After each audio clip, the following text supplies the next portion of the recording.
Dr. Pittman. Dr. Pittman. Dr. Pittman. Dr. Pittman. It is 6 o'clock. He doesn't like us anymore. He doesn't like us anymore. I called him yesterday and he said, I'm not coming. I'm sure he's happy to hear that. I'm here.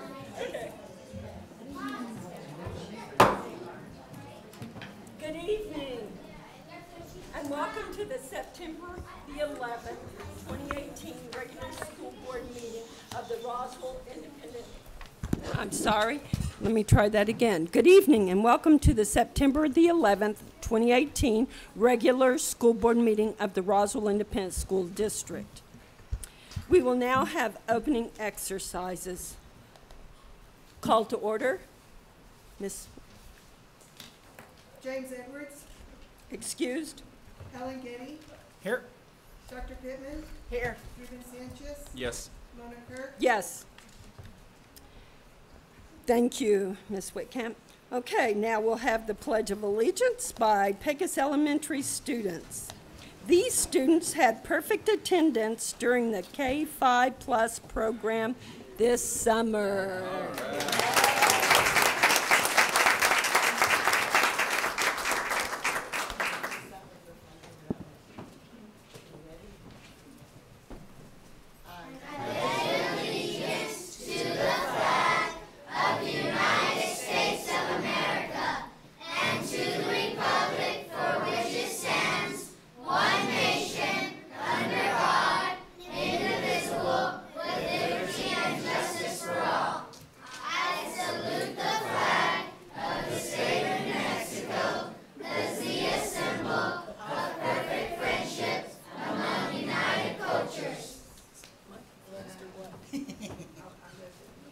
Dr. Ryan? Yes. You want to? Well, I just want to say that coming every single day during the summer is really a feat, especially when we started on a Friday this year. But these students, and this isn't all of them, but these are students that you can see that they wanted to be at school every day. So I'm very proud of them, and I think they deserve this honor today. So thank you all for coming tonight, and thank you for honoring them. Did they go through shake hands? Just go through shake hands? Start? Yes. Sure, you can start over there. Okay, then come just follow behind her. Congratulations. Dr. Ryan. Good job. Congratulations. Good luck. Well, yay. Awesome job, sir. Awesome job. Awesome job. Thank you. Good job. Hey, babe. Excellent. Dr. Ryan. Excellent. Excellent. Yay. Yay. Thank you, dear. Dr. Ryan? Thank you. Aren't they adorable? Congratulations, kids.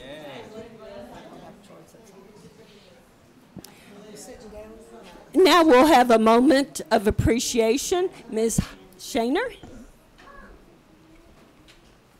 So today is a day, obviously, to remember the tragedy that occurred 17 years ago. So I want to take a minute and a moment to show our appreciation for very ordinary people who did some very extraordinary acts on that day.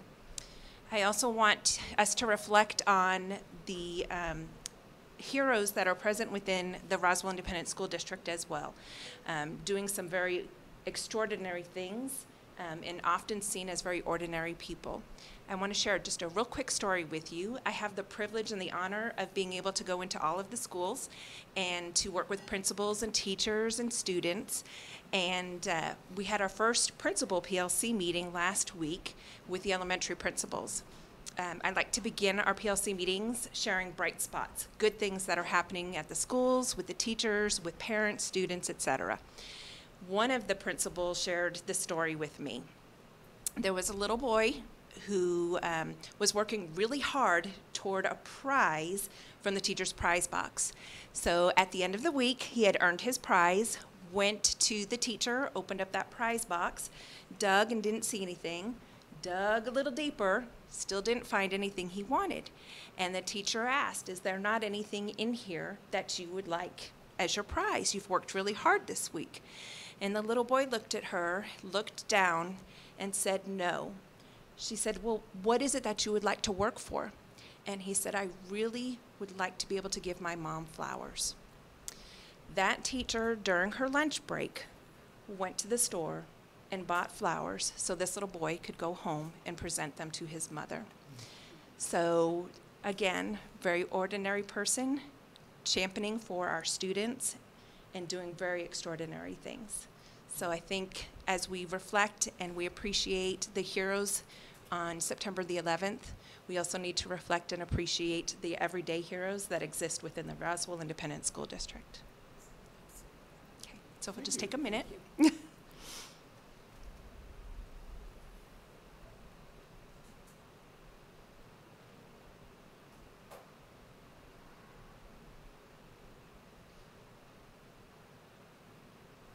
Thank you. Thank you, Ms. Shaner. You may be seated. And pardon me, I forgot to welcome everyone out there in viewing land. I'm told numerous times over and over again that I watch, and so I always want to welcome those who are out there viewing our board meeting but aren't with us in person. So thank you all for joining in. And thank you, Ms. Shaner.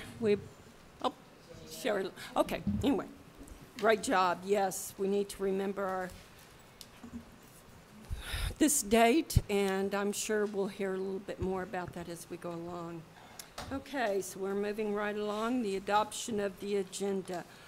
Are there any modifications to the agenda? There are no modifications to the agenda. May I have a motion to approve the agenda? So moved. Mr. Getty made the motion. Second. Dr. Pittman, second. All those in favor say aye. Aye. Opposed, same sign. Motion carries. We'll now have recognitions, schools with grade A and schools that improved. Dr. McElroy? So it is with great excitement that I get to talk about 6 different schools in our district. We had 4 schools that, well, all 6 of these schools improved their grade. 4 of those schools have East Grand Plains. Kathleen, go ahead and stand. East Grand Plains went from a D to a B. Nice. Nice. Mountain View Middle School that also went from a D to a B. Dolores, we had Nancy Lopez Elementary that went from an F to a D. Yay! And we had Pecos Elementary that went from a D to a B as well. Wow. Yay, Dr. Ryan. That's exciting. Thank you, Dr. Ryan. Then we had 2 schools that moved from a B to an A. And so and Heidi just left. But we had El Capitan, who went from a B to an A, and we had Military Heights that went from a B to an A. So I want to congratulate them. And I just want to let the board know, hope you can be part of this, but the Secretary of Ed will be here on September 19th, which is next Wednesday, for the Straight A Express to honor these 2 schools. They'll be at LCAP from 12:30 to 1:30, and we're working out final details on exactly how we're going to do that. They want to recognize both schools, but at one location. So we're working out some final details of that. What was that date again? I'm sorry. September 19th, which will be a week from Wednesday, tomorrow. At 12:30 to 1:30. 12:30 to 1:30. And we At don't know El where Capitan. yet? Oh, at LCAP. Okay.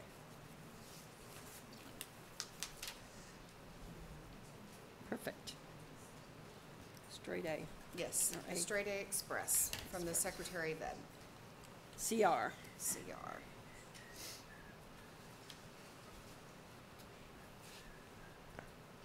Nice. Thank you. Okay. So now we'll have inquiries and general comments. No one? Thank you. I will save y'all the Drama, yeah, listening to my voice with this page makes me feel good. Okay, we'll now have approval of the minutes. And I recommend approval of the minutes of the regular meeting of August 14th, 2018. Are there any corrections, deletions to the minutes, board members? If not, may I have a motion? So moved. Second. Dr. Pittman made the motion and Mr. Sanchez second. All those in favor say aye. Aye. Aye. Opposed, same sign. The ayes have it.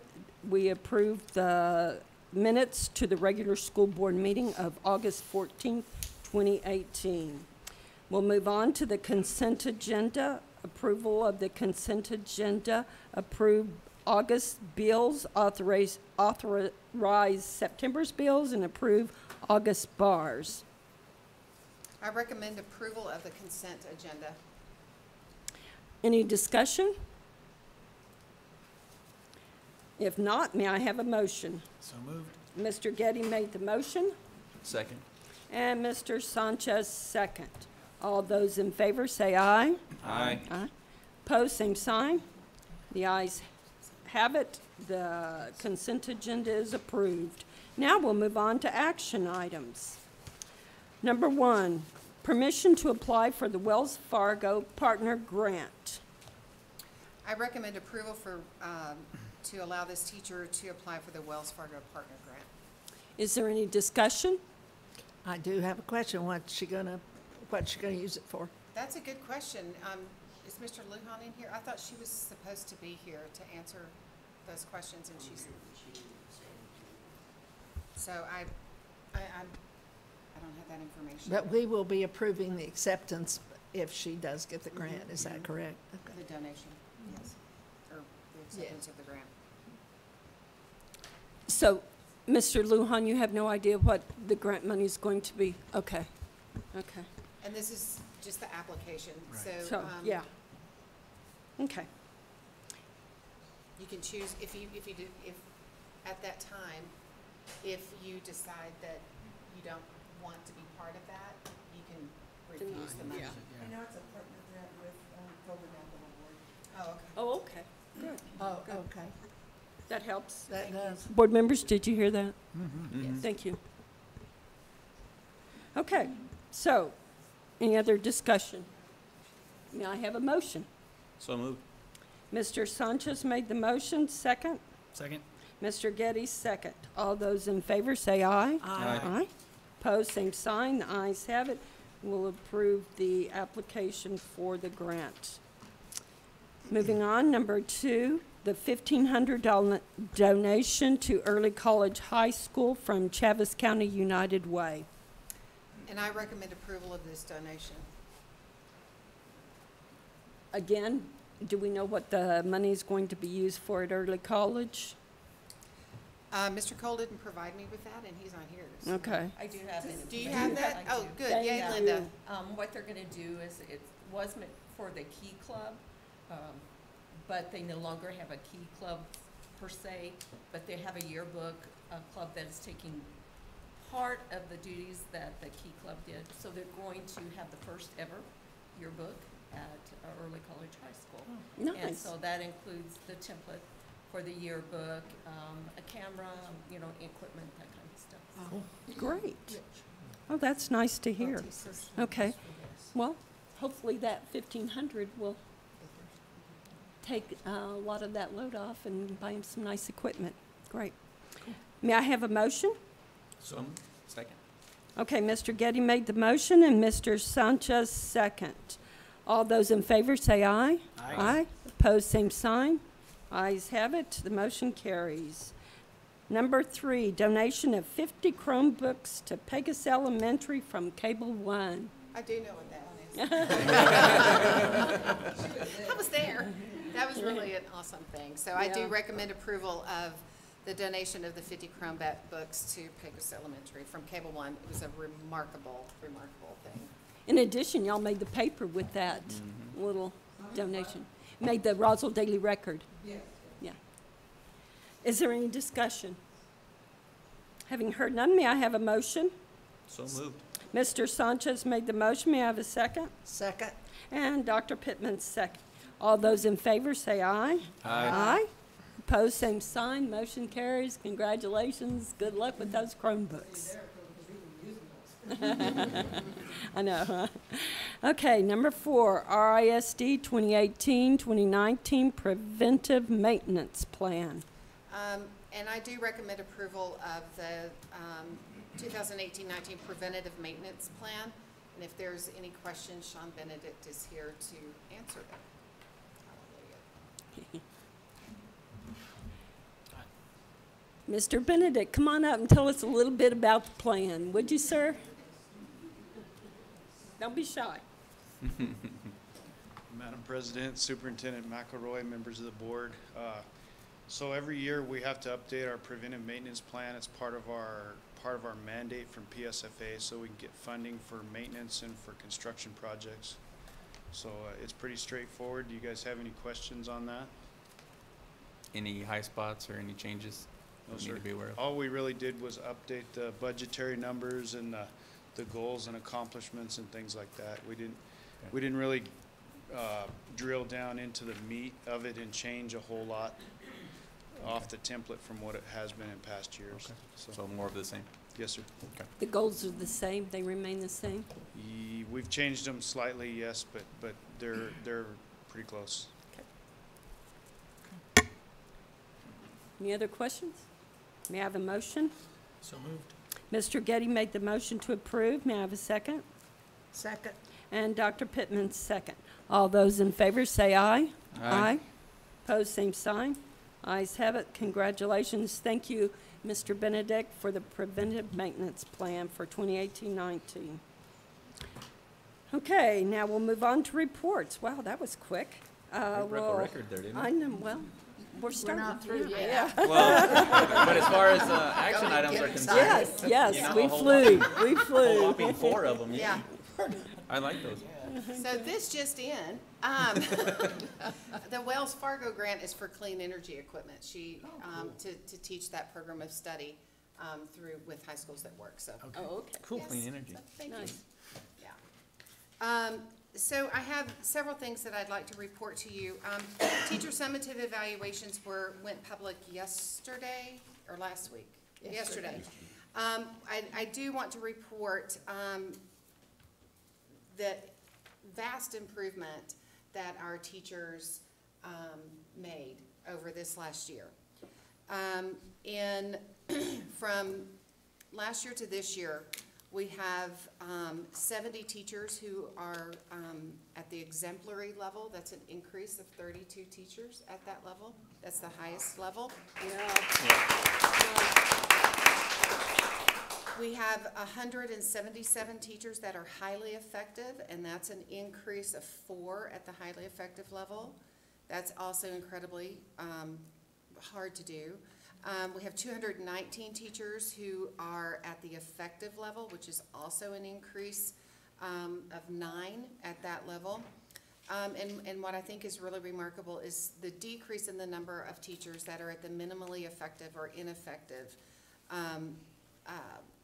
levels. And so what that means is we went from, in 16-17, went from 75% of our teachers being effective, highly effective, or exemplary, to this year we have 81% of our teachers that are effective, highly effective, or exemplary.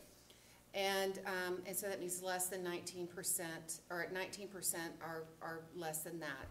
And so, you know, what that says about the work that was done in 16-17, our ISD students, 1 out of 4 teachers were below the effective level. We've improved those odds, and it's gone to 1 out of 5. So I'm excited about that improvement. We're not satisfied with that. We're going to continue to grow and build our teachers because they deserve that, and our kids, most importantly, deserve that. And I feel like, you know, I want to give kudos to the school administrators who worked with teachers and helped them and supported them in their growth. And I think with the addition of our Director of Leadership and some of the things that we're doing to support leadership, I think it's going to help our teachers grow exponentially because they're going to have the freedom to be true professionals and make some really great decisions and learning decisions for their kids. And so I think we're going to see even more and more teachers reach that exemplary level. And that, here's the deal. That's with student achievement data. So those are 70 exemplary teachers with student achievement data. The other really cool thing about that is PED is actually going to be, they're doing the Excellence in Education, I think is what they're calling it, awards to these teachers. And so these teachers will be receiving a $5,000 award from the PED unless they're secondary math or science, and they will receive a $10,000 award. So Mr. Byrd, how exemplary. At exemplary level, so those 70 teachers. And so we figured up it was just under $400,000 that our teachers have earned as a result of being exemplary. So nice. I just wanted to report out on that and congratulate our teachers for their hard work and for the leaders that support them. So just wanted to provide now, that. Exactly what does that mean with school grades going up, teachers' summative assessments going up? Seems like it's pretty solid as a correlation.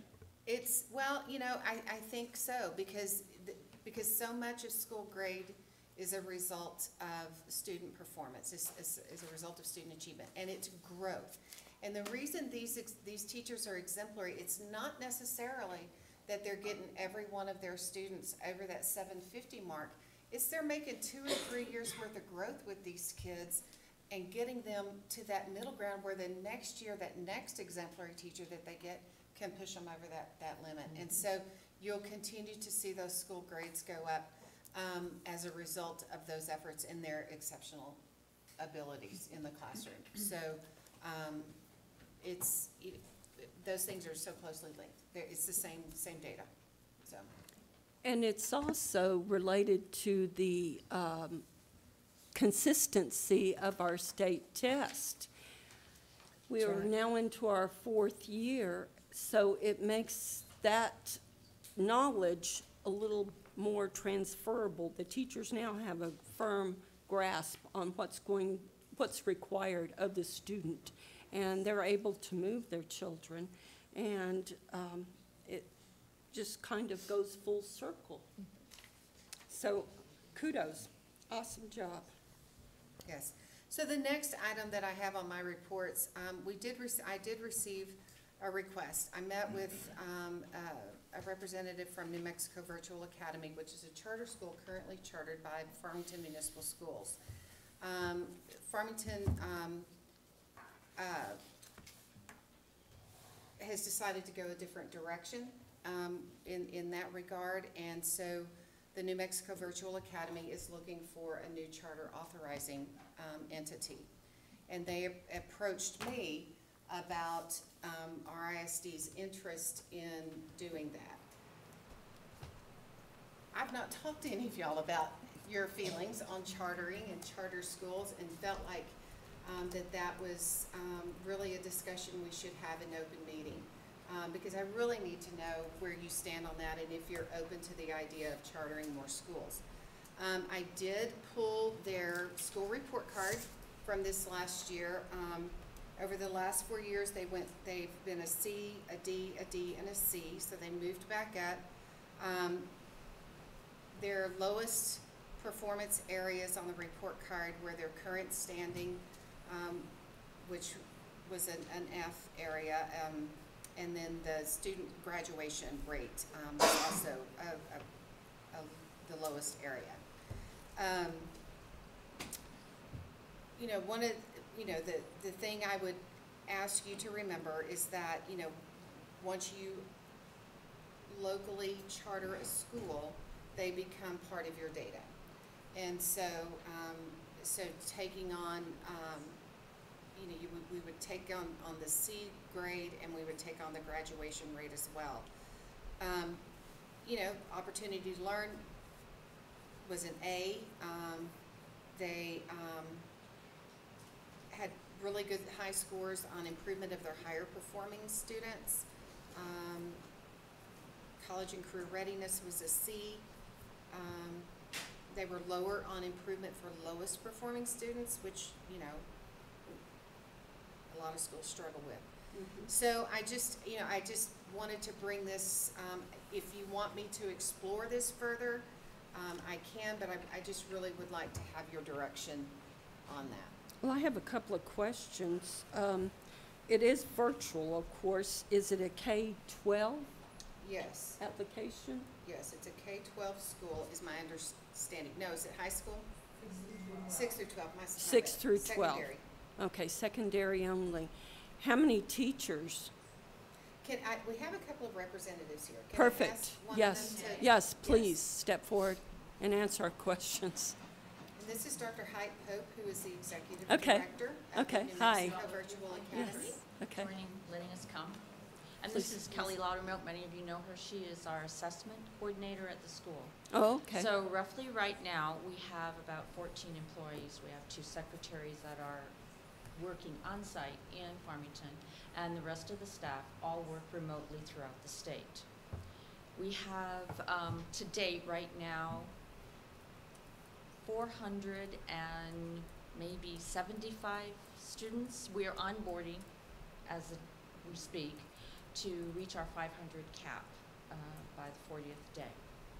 We're a 6 through 12 school. Now, as you know, we all have that trouble with truancy and trying to get the carrot to get our students to come to class, rather it be virtual or in a ground setting. So we have instituted a new program. I'm new at this position. So we've instituted a program called FAST, Family Support. Basically what it is, if they're not working within 10 days time frame, they go through certain steps, called by the homeroom teacher, called by the classroom teacher, and then they go into another program. And then I take over, so as the FAST advisor, one of the things that I do is I call and I find out why they're not engaged in their classrooms. And sometimes it's simple, their internet service was down. So I find out where they're at, I Google search, and I tell them there's, your local library, there's a McDonald's down the road. I give them ideas of what they can do. Their laptop maybe. You're on the stage. So You have to sorry. talk closer. One of the other things, sometimes, as we all know, technology goes down, and so laptops do not work. I have a really loud voice. So we let them know they can use their smartphones. We can use tablets. Almost everybody has those lying around. If not, your neighbor probably does, or your sister or brother, somebody does. So we have different avenues that we can teach them. Right now, I have some students that I've called. These are returning students. What's going on? Because we don't see the students on a day-to-day basis where you guys get to see the students coming in and out. We make the phone calls and we find out that there's been traumatic issues that have happened in the home, that we don't get to see the child with the sad face, so we have to call. And so that's one of the things that I do. I make those phone calls, trying to get them re-engaged in our program. So how does one go about enrolling in the virtual academy? So right now, to enroll in MVA, what you would do is you would go to k12.com, or you can call our office. We do have a wait list, and so we are working to backfill our spots that are available. In the beginning, we do have some students that have applied to several charter schools, and they do get accepted at their first choice. And sometimes virtual is not for everyone, and so they've made that decision and have chosen to go elsewhere. Often, most of the time, it is a steep learning curve for some students, and it's not always a good fit. But we kind of try to, if I can use this term, weed them out in our onboarding process. Like the parent, which we call the learning coach, may not be very techy, so that could be an issue. Or the child themselves is not very techy either. So we try to guide them to where the best fit would be. We kind of vet the students a little bit, so we want them to be successful in our setting. So are you a profit or a nonprofit? We're just a regular public school. But K-12, Is our support. They are our curriculum provider, and we pay them just like you pay all for your Pearson books or Huffley Meckler or along that line. Is that the platform? Is that the platform, or do you use WebCT? We use or Blackboard? Blackboard. It is Blackboard. So do you have the live Blackboard? Yes. We have live where class students connects. can Yes, ma'am. actually participate with you, raise their hand, put something up there, make reports, show posters, that kind of thing. Yes, we Okay. do. We have Very live. interactive. Yes, it is, and everything is recorded. So say you have a question, you can go back, listen to it. The learning coach can go back, listen, help their student, their child, answer their questions as many times as needed. We also have office hours that are listed in our schedule, or one-on-one where you can call your instructor and set up your own office hours. So do you have a board that? Yes, we do. We have a governing board. And Council. how many are on your governing board? I think there's 4 right at the, 5, right? There's 5. We just had a new one join. Someone Okay. left, someone came on. Are they around the state, or are They're they in Farmington. all of them are in Farmington? They are. So would the, if we're looking at this, would they be willing to move to wherever the school district that picks them? They would appear virtually or come here physically, whichever was required to. However, our partnership would look. We're actually looking for, we're deciding what we would like. You said a charter school. It's not necessarily what we would really need. I'm speaking for my staff and myself. We're looking either to become a district program as well, because as you know, the climate for charter schools in New Mexico is not very positive at the moment. We're very lucky. We have met all the requirements, jumped through all the loopholes, and we're still liked by PED, where there's no problem with us. With I the high school thought virtual. Farmington schools had offered to, Well- to absorb you as a program. Their idea, they don't like our provider, our curriculum provider. So because of bad blood, I don't know how else to say it. They just haven't gotten along with the leadership there. And also, I'll be very honest with the past leadership at NMVA hasn't been a very good working partner with Dr. Schmidt. Of course, naturally now, we're working beautifully together, so, but who knows, you know. And So this we're is looking. your first year? It is, ma'am, Okay. yes, yes. So, we have to all start someplace, right? Right. Right. Absolutely. Why, do we need this? Who needs this? I'm not being. I know. I'm just Absolutely. being a question. Why, what's the purpose? Who are you serving that local schools are not serving? We're serving students that don't want to come to a physical classroom, that want to get ahead at their own pace, or that are very behind. Students that are struggling, that are, let's say, emotionally disturbed, can't make it in a regular classroom. They come to our school, and they do very well. We have numerous of them. Or, go ahead, ma'am. I'm questioning, do you have special needs services? Yes, we do. And, We service everyone just like here that you do, in a virtual setting. We have OT and PT. They work virtually. Now, yes, believe it or not, it is so. Oh. It is so. Speech, language? Yes. Yes. Resource? Yes. That's how I And- began my career at NMVA. I was a special ed teacher. So how do you accommodate the IEP? We meet in a blackboard room. Huh. And the parents come, they join us. The student comes, we're there, and we meet there. Or Zoom. Sometimes we meet even in a Zoom room. Okay. Go ahead. So, Yeah, ma'am. sorry. Too wild. Hard I to know. believe. Now this opens up more questions. Okay, So- certainly. If you'd like to come to a class, we can arrange it where you can come in.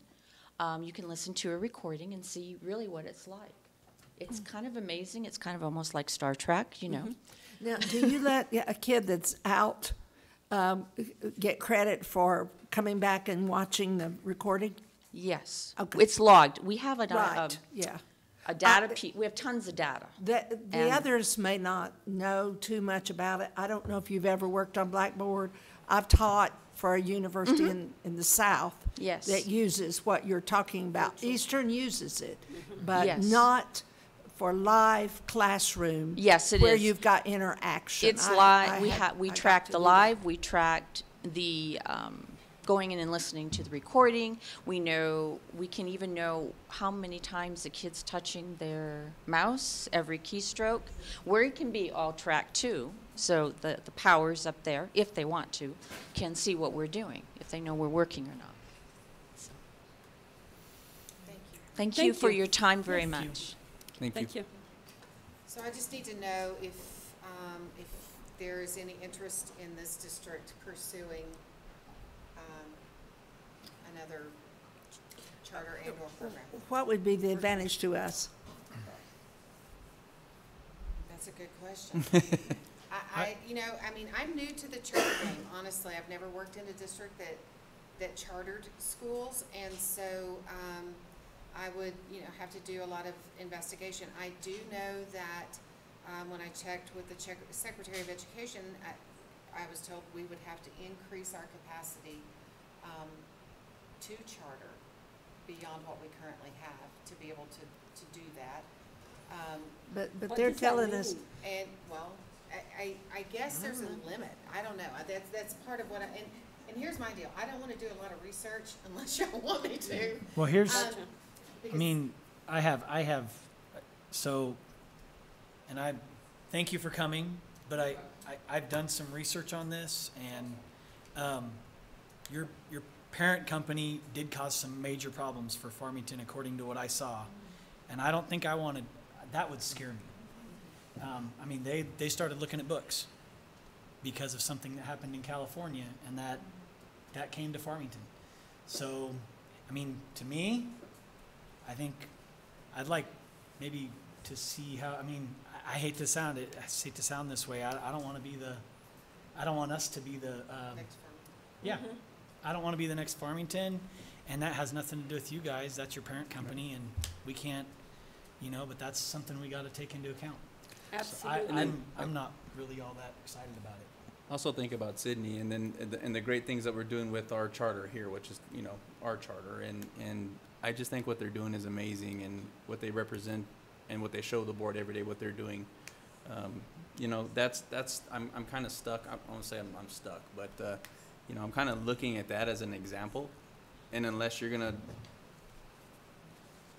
let's say, play at the same level or exceed that, then you're going to get my attention.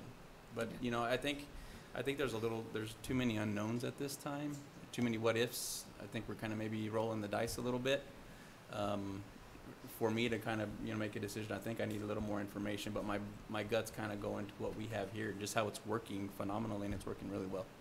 And see, I agree, and since you brought up Dr. McElroy, you said we're at capacity. That just indicates to me that we have no room to add another program like that, whether it be Virtual Academy or any other.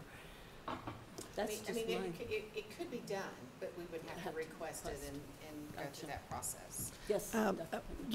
we're just beginning a whole new era in Roswell schools. We've got our hands full. We're making progress. We need to, in my opinion, and I love the idea, but I also like sort of gathering in our group and shoring up our local schools before we do any other things.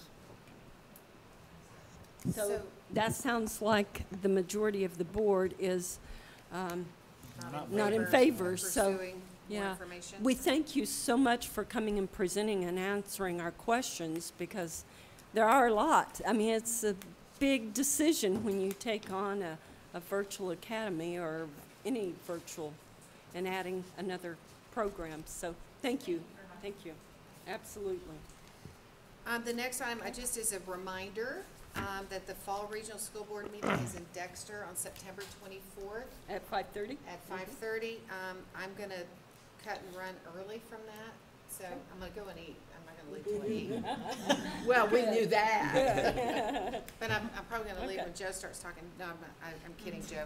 In case he's watching. Do you know But where I do have to go to PPE in Albuquerque. I will miss that first Where, day. where is it in Dexter? Probably at the school administrative building, Know that I've or seen the that. gym, maybe at the high They gave school. us some map, but we'll get Yeah. that, we'll get that sent out to y'all Okay. tomorrow. I'll let Okay. you guys know, being a Dexter Demon, There where you go. probably cafeteria Yeah. or the Lewis Gym, one or the Yeah, other. But see, maybe I feel the cafeteria. I don't same know, way. because we're having food. Yeah. See, I And I'm don't telling know you, if you where go to Dexter, the high food- school is. You just send me a map, Julie? And do you need to know if we're going? Yeah, everybody's did. been registered and, Yeah. so All we right. just need to know that we're Yeah. not paying for, I'll eat yours if you're not going. She is terrible, folks. Um, Just don't, she steals dessert. I do not, I don't even eat dessert. I know, goodness. Okay, we have good news.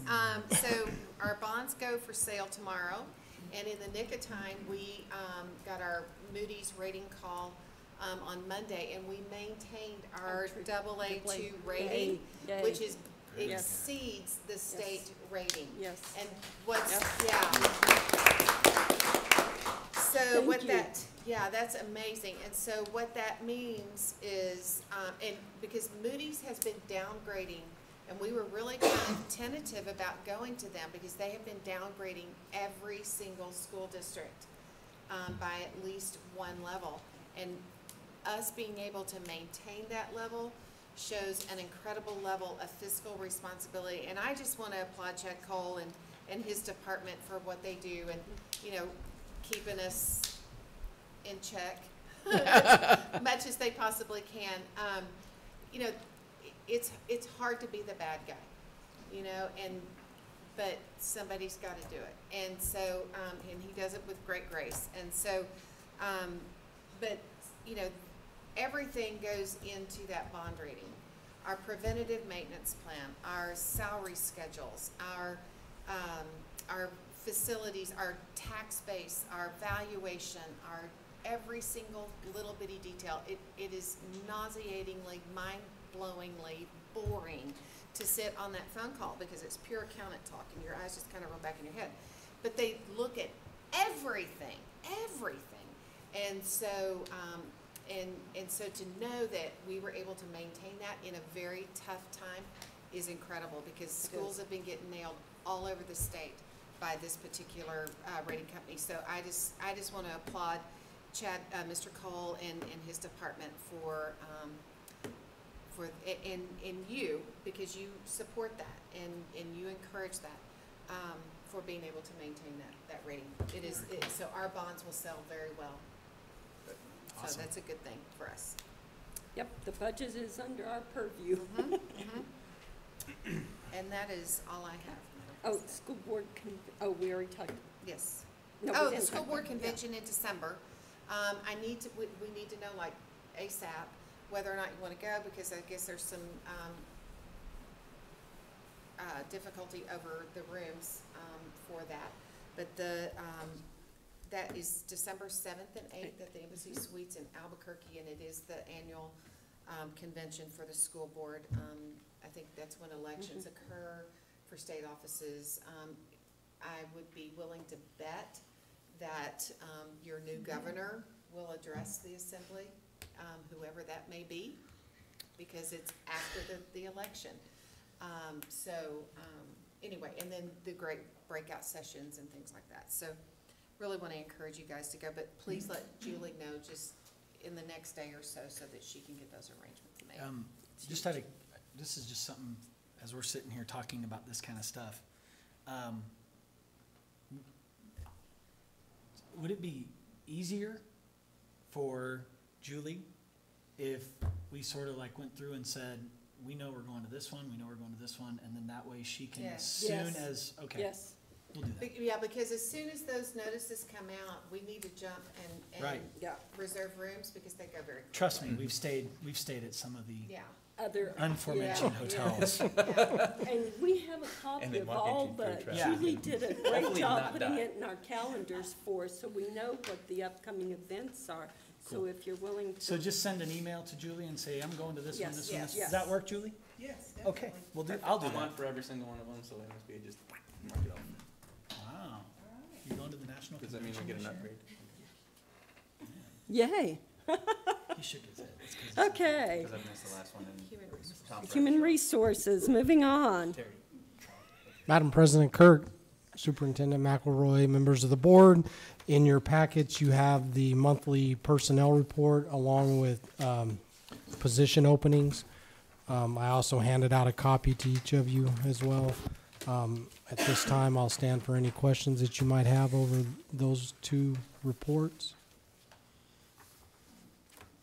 How are we doing as compared to last year? So, Do with you know? right off the top of my head, I'm going to say we're real close to where we kind of were last year. I think we're down, and I mean down in number this year by about 5 positions from last year. I think at this time last year was at about 41, 42. But I can most certainly get that. Well, that's okay. I noticed it didn't take 2 full pages this month. No, ma'am. That's a plus. Yes, it slowed. Well, Yeah, but see, there's room. We've had it where they were all yeah, cramped. last month was about a 5-page report, and Yeah. not unusual for August. As we move into the new school year, we'll see it to kind of stabilize as we move forward into the rest of the school year. Any updates on recruiting? How's that going? So we're going to look to put together a recruiting calendar. I'll share that at the next board meeting.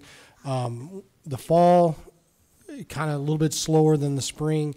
They don't generally begin until around November, but we'll definitely be getting out there. What we'll do is we'll have those to present to you guys in October. Thank you, Mr. Byrd. That was your personnel and enrollment report. Okay, so the enrollment as of the 20th day And that's- for the entire district was 10,293 students. yeah. Yay. Yeah. Yes. We shook the So bushes? about a Yeah, 1%, yes, literally. Okay. a 1% increase from last year. Wow. And that's what we want, And that's what we want, the steady Yes, 1% is what we're yes. looking at, right? but not much more. Right. 'Cause then we So run that into actually, problems. yeah, that is it's a it does represent, more than a 1% increase over the projection. And so that does put us in the running, so to speak, for growth money.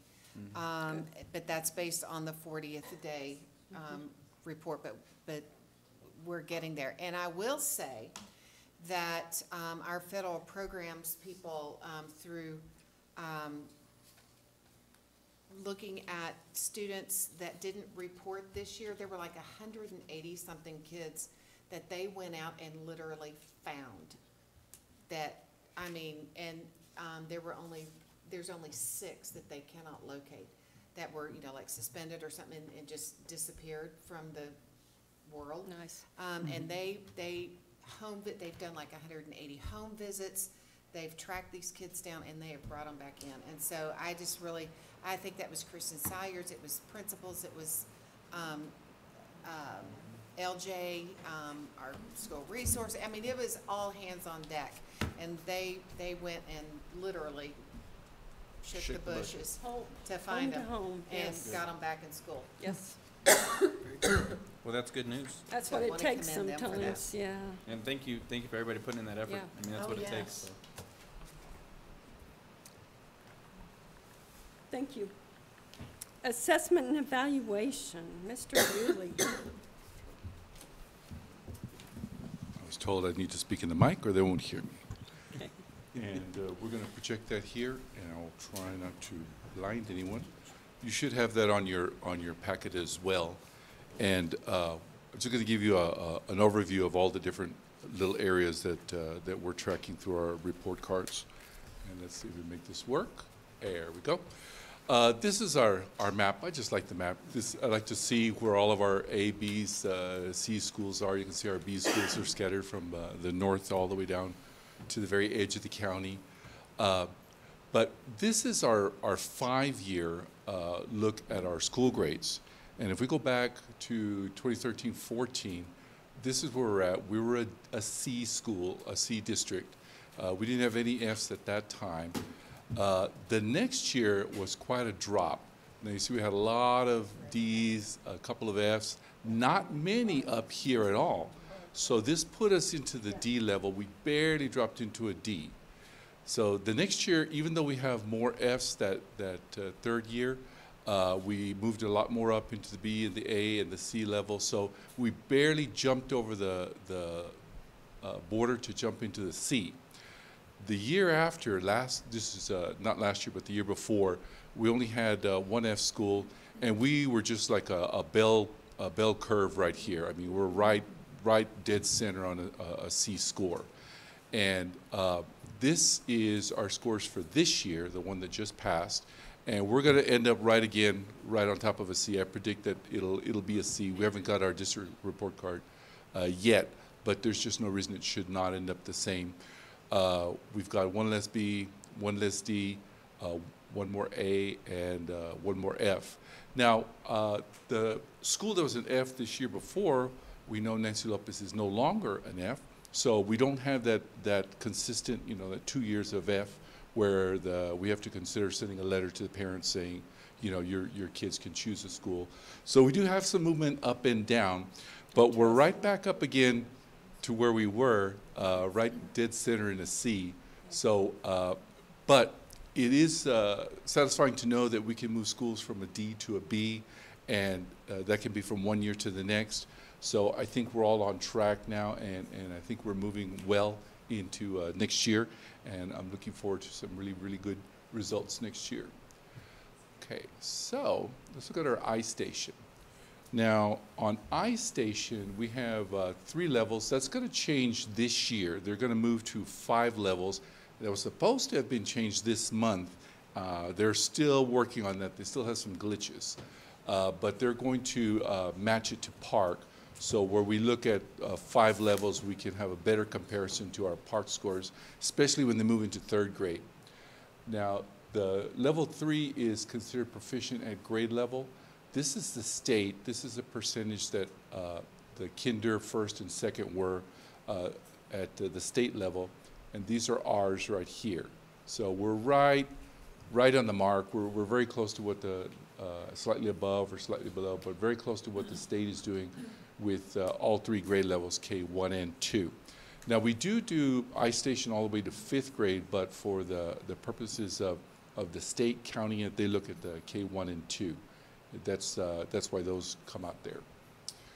Now, I'm going to point out one thing. You're going to look at the months down here and say, well, why did you stop in March? Well, there was some kind of glitch in the system where you had to go back 2 months to pull the data, but this is actually the entire year. So when you see March, that's actually the end of the year. That's actually May. Now, this one is all grades, and it's just showing you our progress month to month as we move along all the way to the end of the year. Now, if you look at that, you'll say, well, that's not much growth. I mean, they're not moving very much. We're at 54, and then we're up at 60. But you have to consider that the target is moving every month. So every month they're expected to grow. It's a higher level for them to get to that level 3 proficiency. So it's moving, and so the kids are moving as well. If they were stagnant, you would see this percentage here going down. So it's very easy for our teachers and our principals, administrators to see which are our kids that need the intervention, the tier 3 level intervention. So just to show you how we were progressing throughout the year, that's all grades.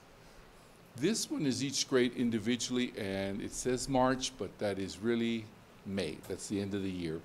And this is just each grade level separately. We had a small group of pre-K. We're not going to have them this year. We're going to have just kinder through 5th this year. But our kinder did very well by the end of the year, 64% up at considered at grade level.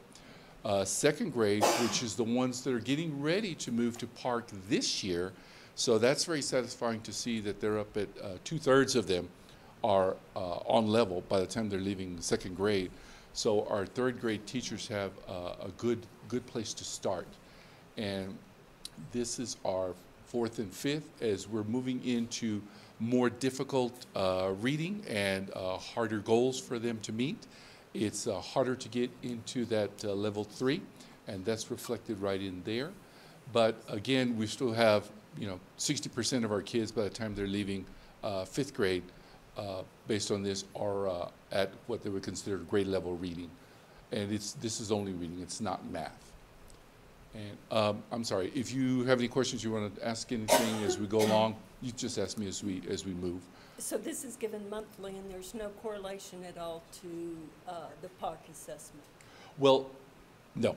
There is a formula where you can figure out how you're doing, and they're trying, this year it should be better correlated because we're going to move to 5 levels instead of 3, so that if I'm at a level 5 on my iStation in second grade, then I'm expected to be proficient in third grade.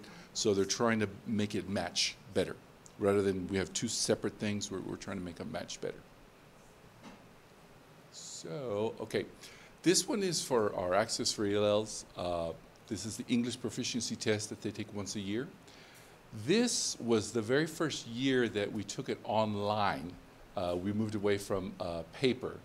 And our, again, you have different levels here, but the level that we're looking at is 5 and 6.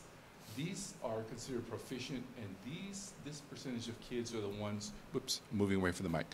These are the kids that will not be EL students the next year. So if they're at this level right here, they will exit the EL program the next year. They're still monitored for 2 more years, but they exit. And you can see the huge percentage of kids exiting at the top level of the elementary schools. Now, this is the next year, this was 2 years ago, and this is where they augmented the cut scores.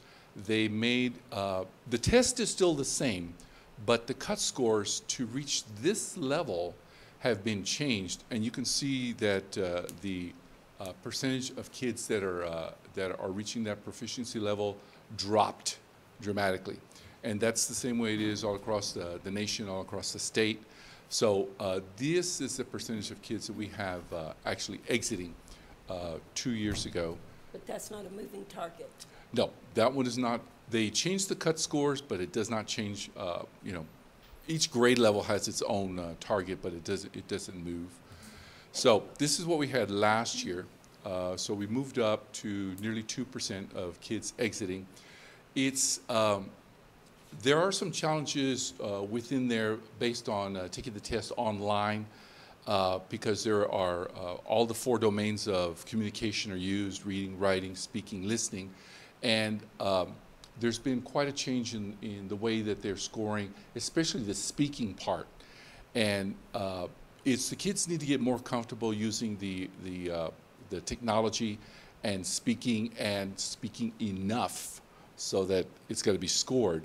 And if you'll see the kids when they're taking the test, they'll be like this and they'll be whispering, and so it's just a matter of getting them more comfortable with using the technology and using it within the classroom so that they can actually show what they can do, because the speaking is usually the highest level for them. They just need to produce enough on there. Is it given one-on-one or as a classroom? Well, they sit in a computer lab and do it all together. Oh. It's not one-to-one. Okay.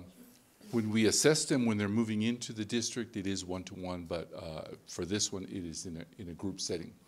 Now, why does this put in here is not this year, but the next report card. There's going to be a comparison that'll show you, because Access is going to start counting, and this is something that's being done nationwide, is they really want the program for the ELs as part of the school report card. So this report card did not show it. The next report card will show it, but only as a comparison. So it'll show you this is what you would get. You'd get a B, a B with this, but with your extra scores factored in, your grade might change. And then the year after is when it actually will start counting. So we still got 2 years to work on that, and I know our bilingual and Title III program that they're working hard on making sure that we're going to show that growth in here as well. And you can still see our percentages where our kids are exiting is still at that 4th and 5th grade level. It is more difficult to exit when you come in the secondary level because you're already 12, 15 years old. You've had another language, for the most part Spanish, but it's not necessarily, you've had the same language that you've been going to school in for all these years, so it's quite a transition. And it is quite a lot that the kids have to do. So we do look at growth as well. So as they're moving from this level to this level to this level, that's going to count on the school report card. So not necessarily are they proficient, but are you moving them? So again, still a growth model. And just to kind of show you where we're at, we're with the state.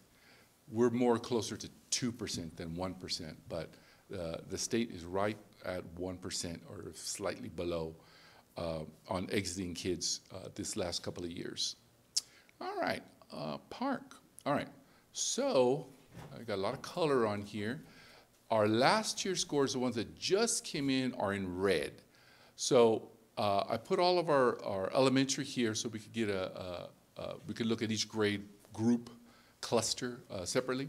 But I wanted to show you that each of our levels, each of our exams, ELA, math, each of them is showing growth, incremental growth. So this is proficient right here. This is our level 4 and 5. So these are the kids that are moving to proficiency.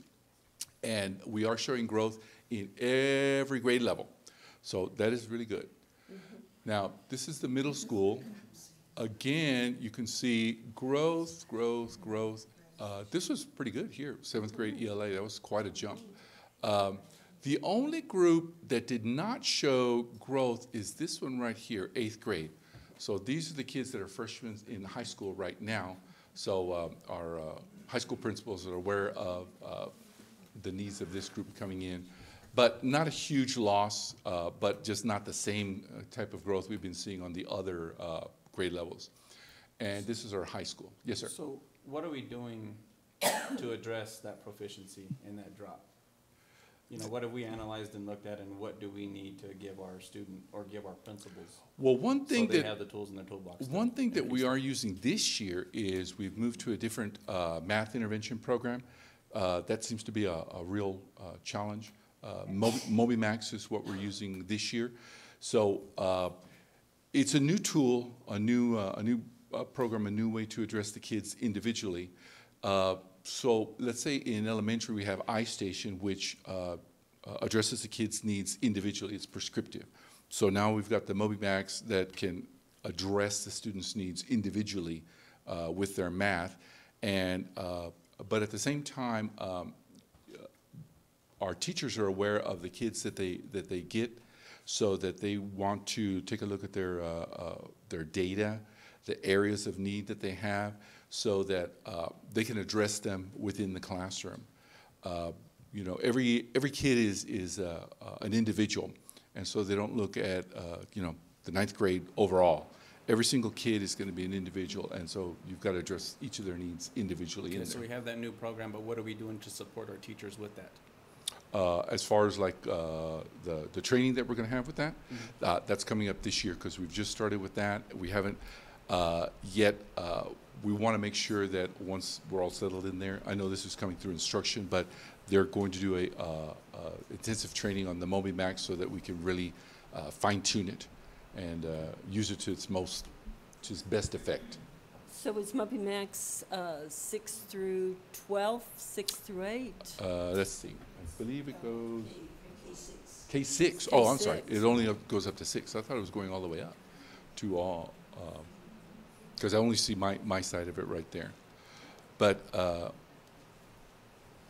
I do know that as far as our secondary and our high school level, I know that our math, we have a need for math teachers. we really need to have our experts in the classroom. So that's going to be a continuing need that I know that they're recruiting hard to find people with math expertise that we can get in the classroom. That it can't be just, you know, a sub. We want someone who has that So expertise. besides in just the there. training, we're gonna be offering support throughout the year. What are we doing there? What I think I'm looking for is consistency throughout the year, you know, when you have these problems, to make sure I know we always gotta show growth, that's common knowledge. Right. But I think one of the major questions is what are we doing to address proficiency, period? You know, and then how are we offering that support? You know, how, you know, with our new programs, how are we Supporting them. analyzing that data and getting that data to our principals so then they can further analyze that and then get it to their teachers type deal. We also, I think that's what I'm kind of looking for is what's the game plan? I really think that we're going to see an impact with our leadership, Heidi Shaner. She is going to work with all of our principals, and we have someone now who can do, you know, one-to-one and get into the schools and work with those principals so that we are addressing those needs of the students. Yeah, so just some of this is other departments that are addressing that. Mhm. So another piece of that pie is we do have a new data dashboard called Read Write Digital that every teacher and every administrator is going to have access to. And so it's going to take it from this district level down to the student level, and it's going to be able to give the teacher, the classroom teacher at their desktop in their classroom, it's going to be able to look at longitudinal data from that student and to see, you know, where the fluctuations, if any, steady growth or steady decline on multiple measures. Is this So from they're the gonna- PED? Huh? No. This is something that we've done in Roswell. It actually was started, what, 2 years ago? Yeah, they've been building this and platform. We're continuing, and so it's called, it's a Yeah, data dashboard. dashboard. Mhm. And it's gonna have every assessment a kid has, and so we can acquire and accumulate vast amounts of longitudinal data on any given student. It's gonna help with, it's not from Suchin either. It's not? No, but, down, I heard that, but, it's not. But, but it also has, the access scores for your English language learners. It has the iStation, it has all of, The anything that the they have is CIAs. gonna be able to go on their EOCs, everything goes on there. And then we can then begin to start tracking and see if our kids are not proficient on their part test, what is that reflecting in their EOC scores? And so we can begin to triangulate our data to see whether we're seeing trends. The most disturbing piece of this data to me is not the little dip in 8th grade, which is a little disturbing to me. The most disturbing piece of this is the cohort data from 5th to 6th grade transition. Those kids plummet. They drop more than 10 points from 5th to 6th grade. So my charge to my middle school principals is we have to redesign 6th grade. We've got to do something different because the way we're doing it now ain't getting it done. So they're responsible, we're looking at multiple different kinds of models of addressing that 6th grade transition because it is a critical year. And so but that's not something that is done, it has to be very reflective and very strategic. And so something that we're looking at, how do we implement this at the beginning of the year next So year? are the cut scores extremely high from 5th to 6th? No, Is they're that the what? same. It's always 750. 750. Yes, But the the test- test does, Changes. but it should not account for a more than 10-point drop in 1 year. So- Because it's progressively increasing in difficulty but it's addressing the standards that are being taught, which is the other piece of the pie that the district leadership, the director of leadership is able to address with principals. Secondary principals are not as in tune with standards because you've got content specialists. And so, like, when I was a high school principal, I was an ELA teacher, but my 2 departments that I supervised were math, and social studies. So, you know, I could have been observing Spanish for all I knew when I was in the calculus room. But, you know, but how do I help that teacher? And so Heidi is going to be able to work with those principals to teach them how to become those curriculum and standards specialists. Our elementary principals are really pretty good at that because they do all of the disciplines. But that's not typical for secondary. So they need a little bit of extra training on that, and that's one of the things that she's been charged with this year. Well, the other thing too is, do the teachers get the item analysis reports from the Park scores so they can use that? Park does not provide item analysis. There's a different type of information that goes out to teachers. You know, used to with SBA, you got an item analysis that gave you, you know, every little bitty thing. Now you go to proficiency tables, you go to some other different kinds of things to show exactly, you know, where your kids are performing.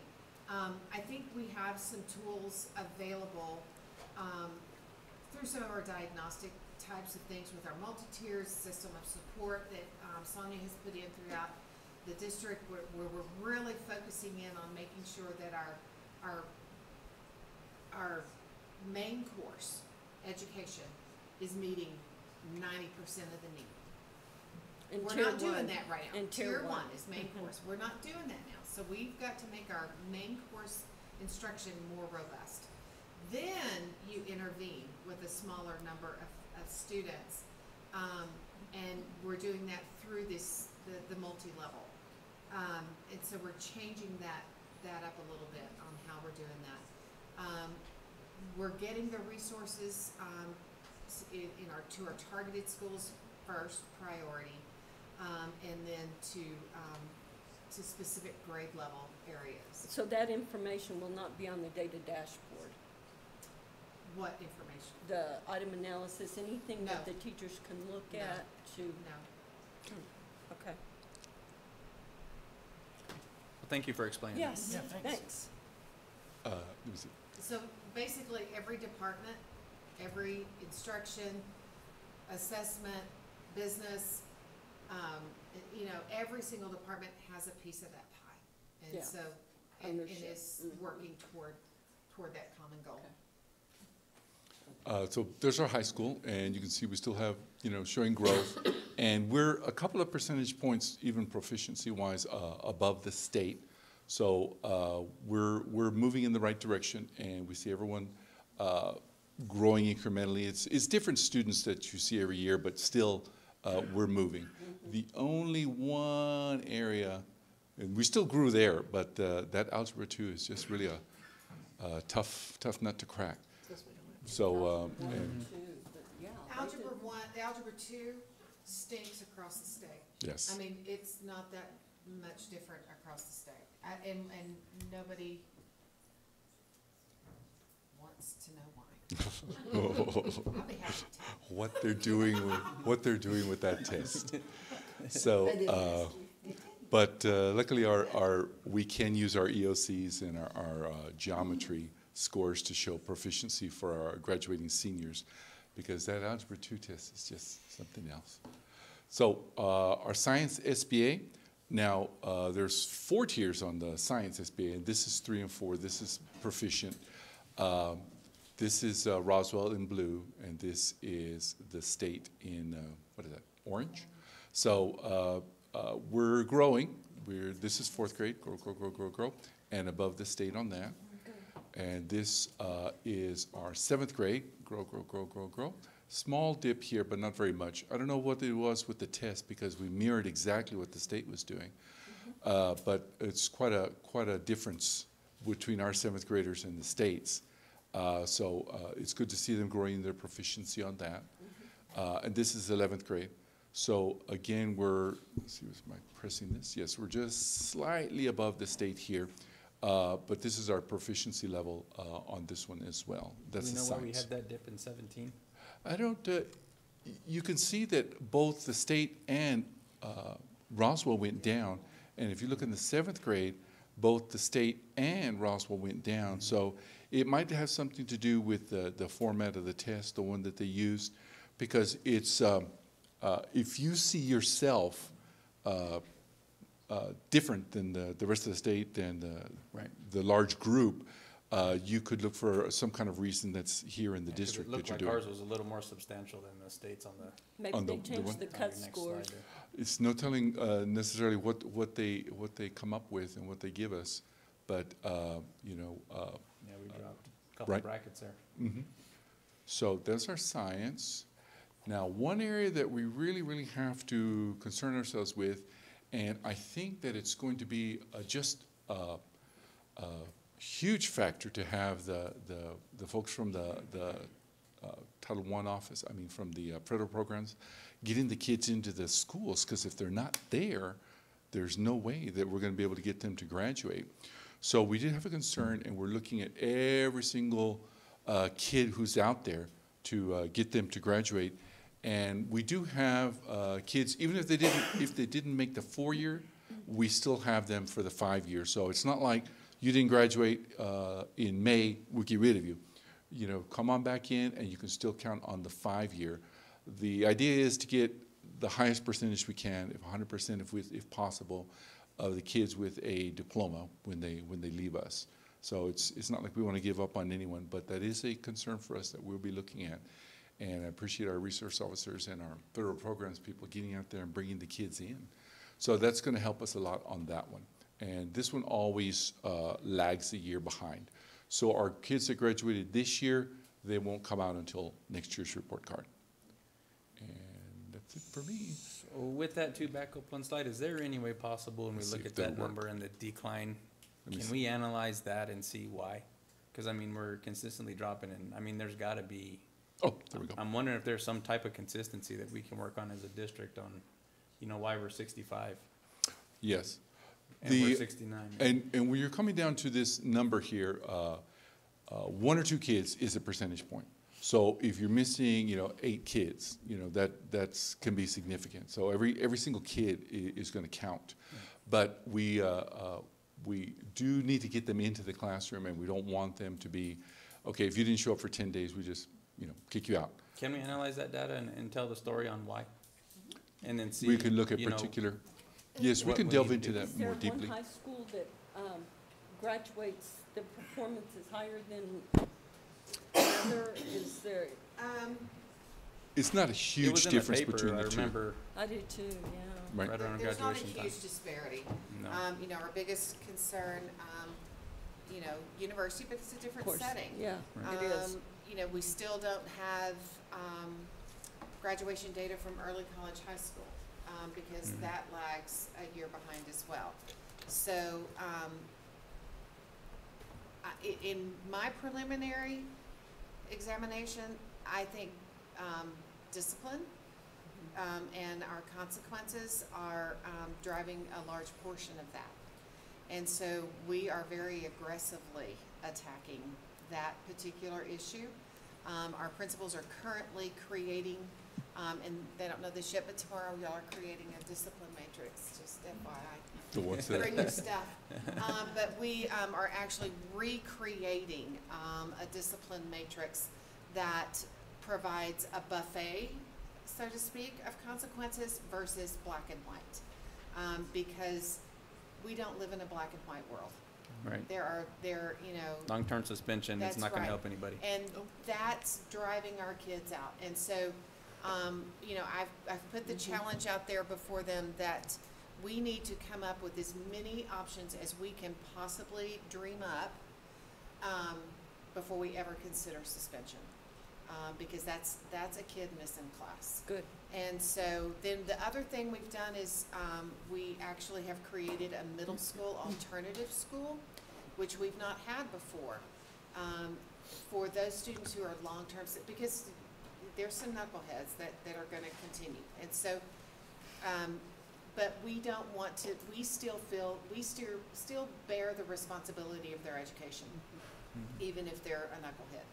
And so we've created a middle school alternative setting with a teacher that has multiple endorsements that will be there to work with those students. So they're not just sent home for the next 45 days because they're long-term suspended. they're gonna be going to University High School into a special setting. Which creates a dropout. Yes, exactly. Yes. So, because those are the kids that we had to go back and find this year Those are our Right. most at the fragile. beginning. So we're not gonna turn them loose. We also are, for our short-term suspensions, since we're not sending our middle schoolers to CASA anymore, and they still have a teacher there, what we're doing is with our short-term suspension students, they have to go and check in and actually do work at CASA with the teacher during their suspension Good. time. So we're continuing to educate them even on, their timeout days. And so we're, a big push, on driving, to me, the graduation rate was driven, by very punitive disciplinary practices. And so, we've created some community partnerships with the behavioral health component of La Casa, so they are gonna help us address some of the root cause, behind, and some of the things that are driving these behaviors that, before they get to the suspension realm. So if a kid gets in a fight, maybe we split them up for a couple of days just to cool off, but we bring them back and then let's get them some intervention and let's find out what's driving that. Maybe it is, violence at home. Maybe, there's a lot of factors. And so rather than just saying, oh, you're a bad kid, or dadgummit, don't fight again, whatever, let's intervene. Finding and contracts, before yeah. it gets to the Yeah. long-term suspension realm. So Good. doing a lot of things, addressing that particular issue. Very cool. And it's some of the accountability measures that principals are going to be held accountable for in their evaluation process this year, so. Okay. Game changer. Good. Yes. Thank you all. All right. Thank you. Thank you. Okay, special services. Ms. Lawson? Yes. Madam President Kirk, Superintendent McElroy, and board members, you've got in your packets just a quick summary of some accomplishments that I was asked to share with you. And I won't read it from the report. I'll just kind of let you know what we've been able to do this year. Roswell Independent School District was placed on a corrective action plan from prior years missing of, I guess you can say, IEP indicators that are aligned to the state performance plan. And to kind of give you a scope of what all is involved, if you take one child's IEP, there's 25 areas of that IEP that are linked to data templates. And for every one kid, those 25 data templates or data links are then feeding into our STARS templates that were required for reporting. And so when you multiply that by the number of the kids we have in the district, we have 565,000 plus opportunities to make mistakes that will catch us on a compliance error in creating a document. But the big picture is that these documents that we create in an IEP, it's well beyond a meeting. It's really creating what you all were just talking about prior to, is the plan for intervention for kids who have difficulties. So if those documents aren't created with the end in mind, we're going to miss some of those compliance indicators within the IEP document. And so that IEP document is our map, so to speak. But in the years prior to my arrival, and it's not necessarily any one person's fault, it's just the system was broken. And so that's kind of how I had to take my lens of what has happened over the course of time that got us to this place where we missed indicator 11 and 12 consistently over time. And so to be placed on a corrective action plan, it's 3 years of missed compliance, okay? And indicator 11, if you want to kind of look more detailed, I've attached what the state performance plan, this is what the indicators stem from. Indicator 11 is 60 days from the time a parent authorizes a permission to test to the time that the test is completed and closed, okay? So they were missing indicator 11 timeline. So they were constantly going past the deadline of a parent authorizing permission versus the time either the diagnostician or school psych or whatever. But again, it was a system issue. And what I found in analyzing the system is that teachers were getting permissions to test without having it come into the count office, without having it get tracked before an evaluator knew. So it was a system issue, and those permissions were getting lost and not getting logged in, so to speak. So we created a lot of calendars, a lot of flow charts, a lot of things of who does what when. And we're able to kind of catch those things ahead of time. And so I'll kind of close out with that in a second. But Indicator 12 was another big one. Indicator 12 is when we have students that are receiving early intervention services out in the community, and they are by law supposed to have an IEP in place with the district, their home district, by age 3. We were going beyond the age 3. And so say the kid turned 3 on Saturday, but the IEP wasn't held till Monday, it's a compliance hit. Doesn't matter to the feds, doesn't matter to the state. A missed date is a missed date is a missed date. And we had a lot of those. But again, it wasn't a fault of any one person. It was people not understanding how important or the sense of urgency was when we get the information from the referral agency or from a parent or whenever they're coming into the district. They have 90 days to get all of this information in. And so if it was a late referral, again, from the outside agencies, it doesn't matter to the state, it doesn't matter to the feds.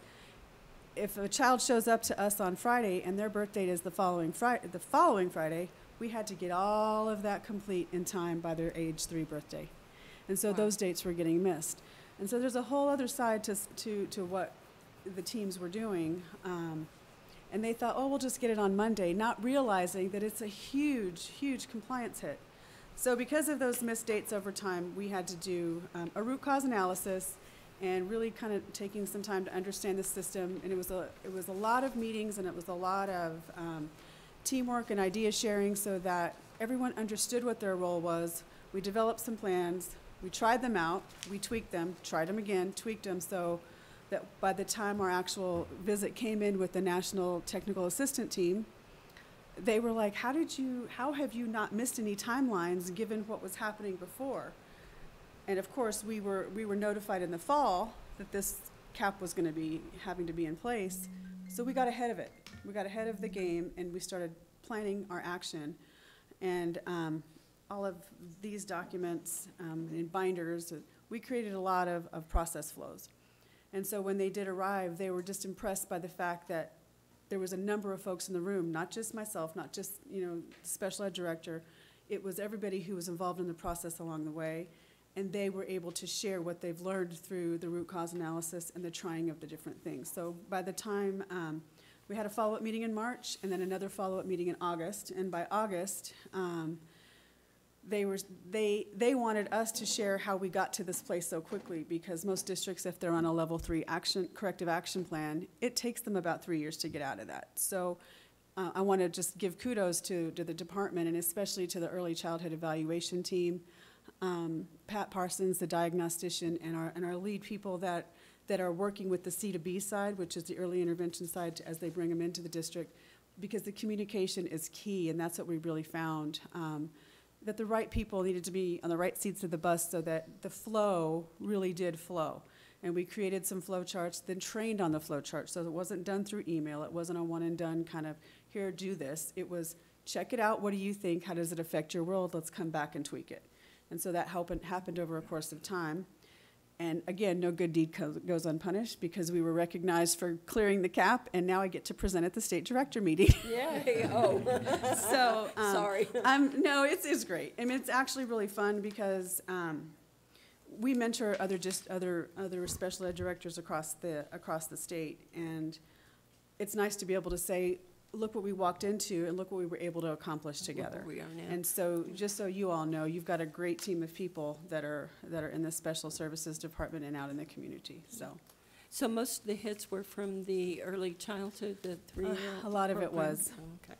Yeah, and again, it was just some people just didn't know what they were supposed to do with the information. They thought, oh, well, it's Friday, we're not going to worry about getting it done. Well, if the birthday was on Saturday, gotcha. The IEP date had to be in place, or it was a compliance hit. So just little things like that, and establishing that sense of urgency and a community of communication, really. So, thank you.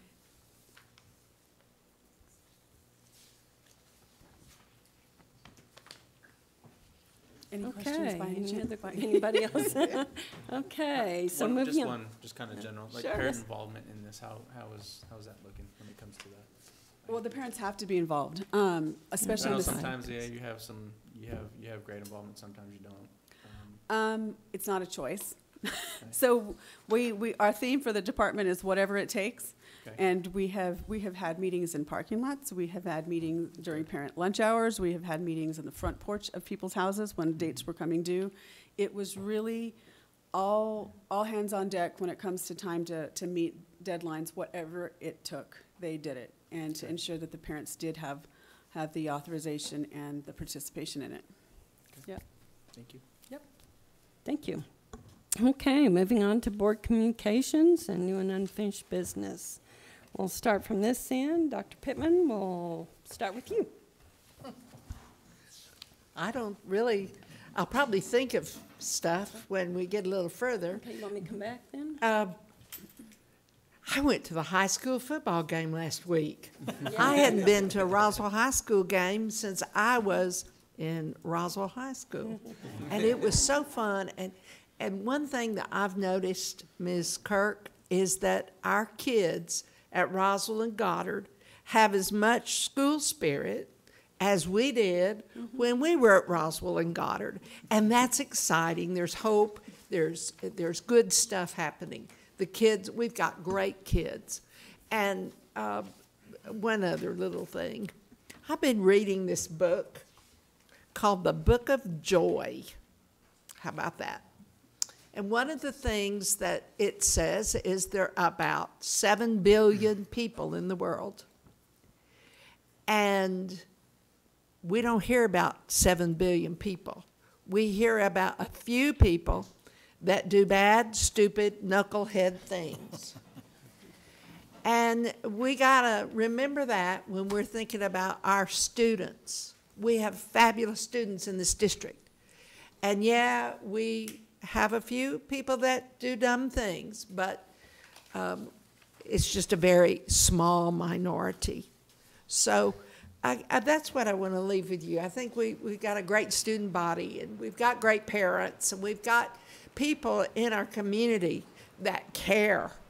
All these grants and donations we're getting, oh my gosh, our community loves us, and we are the community school.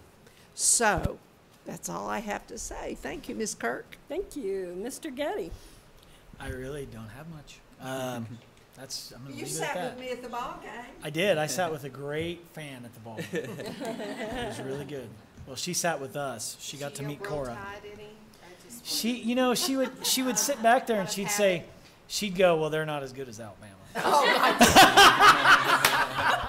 What I should have said, I should, we don't, well, never mind. It had something to do with the Hobbs Eagles. Oh, they have a really good passer and receiver. Boy, they do. No, we did. We went to the football game, and it's always fun to go out and watch football, especially this time of year before it gets cold. Mm-hmm. Well, for a lot of people, before it gets cold. I actually love going out when it gets cold. That's football weather. But yeah, no, I'm really excited. I wanted to put kudos out to Dr. McElroy for her communication, and just we know what's going on and people know what's going on, so it's good. It's good stuff. I'm hearing a lot of good things. Yeah. Thank you. Yeah, kind of want to piggyback on that too. Mr. Sanchez. Go for it. You know, the way that things were represented tonight too, and what I really enjoy is the way that you explain things and you kind of bring it down to the somebody like my level. The 10,000 foot view, don't know the incremental parts. Don't have the 30-something years in education background, so it means a lot when you explain that. And I think it also helps out the general public, people watching, people in the audience, so they actually get it too and it clicks. And the good thing about that too is light bulbs start going off, and then maybe get phone calls on ideas and ways to help and stuff like that too. So kudos to you on that. And then just to piggyback on what was brought up earlier, today's 9/11 and that song that Alan Jackson sings, what were you doing? The world stopped turning that September day. And every time it comes up, I always remember where I was. And that was a brand new airman in the Air Force. And it was a life of education and training, and that was the goal. And my life changed that day to the war on terror. So, that's kind of one of the things I always remember on. And I think of my wife and teachers and what were you guys doing and kids in the classroom. But at the end of the day, I I think that made us a stronger country. It brought everybody together. And that's what I think I see now in the district. I'm starting to see that starting to form and mold together to where we're becoming one team. And I think we need to maybe change our motto. We need to start looking at something that our teachers can wear. What are we about? One or two words. I think that's what we need to start looking at.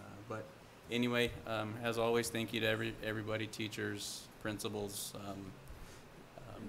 everything that you do every single day. It's very appreciated. And again, we're here for you 24/7, and we're here to support you. So, Thank you.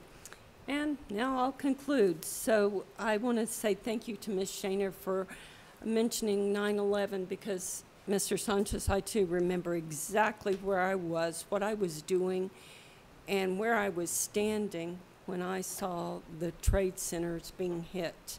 It was so earth-shattering. I was even late. I was a principal, elementary principal at that point in time, and I couldn't move from my TV.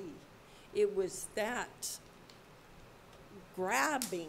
It was just so powerful knowing what was going on and what was about to happen, and the news reporters talking all about it.